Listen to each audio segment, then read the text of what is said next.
Le Conseil constitutionnel a donc validé ce texte sur l'aide à mourir. C'est en revanche un revers pour le gouvernement concernant l'interdiction des réseaux sociaux pour les moins de 15 ans. Le Conseil constitutionnel l'a retoqué.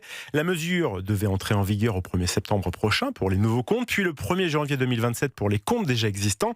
Jean-Baptiste Marty, pourquoi les sages ont-ils estimé que ce texte n'était pas conforme à notre Constitution ? Eh bien, première raison pour le Conseil constitutionnel, tous les réseaux sociaux ne présentent pas le même niveau de danger pour la santé des moins de 15 ans. Cette interdiction ne peut donc pas s'appliquer de manière généralisée. Les sages reprochent aussi au texte de ne pas tenir compte de l'âge du mineur, de sa situation familiale ou encore de son degré de maturité. Et puis, rien n'était prévu pour permettre aux parents d'assouplir, voire de lever cette interdiction lorsqu'ils l'estiment nécessaire dans l'intérêt de leur enfant.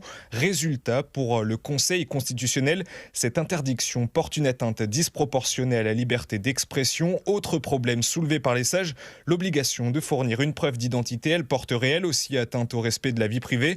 Et cela concerne également les majeurs, puisque le dispositif aurait obligé tout le monde, y compris les plus de 18 ans, à prouver son âge pour accéder aux plateformes. L'article est donc entièrement supprimé malgré son adoption par le Parlement. Mais les sages laissent une porte ouverte. Le gouvernement peut réécrire le texte. Alors, dans un communiqué, Emmanuel Macron a réagi à cette décision. Le chef de l'État a immédiatement chargé Sébastien Lecornu de préparer une nouvelle version de la loi, un nouveau texte qui doit être présenté d'ici au printemps 2027.